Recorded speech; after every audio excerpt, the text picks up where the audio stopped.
2/11/2029 తేదీలలో జన్మించినటువంటి వ్యక్తులు ఏ తేదీలో జన్మించినటువంటి వారిని వివాహం చేసుకోవచ్చు అనే అంశం గురించి తెలుసుకుందాం. 3/12/21/30 తేదీలలో పుట్టినటువంటి వ్యక్తులను వివాహం చేసుకున్నట్లయితే వీరికి చాలా బాగా కలిసి వస్తుంది.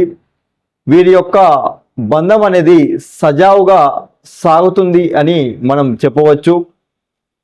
నెక్స్ట్ వీళ్ళు 5/14/23 అంటే బుధగ్రహానికి సంబంధించినటువంటి తేదీలలో ఎవరైతే జన్మించి ఉంటారో వీరిని కూడా వీళ్ళు వివాహం అనేది చేసుకోవచ్చు.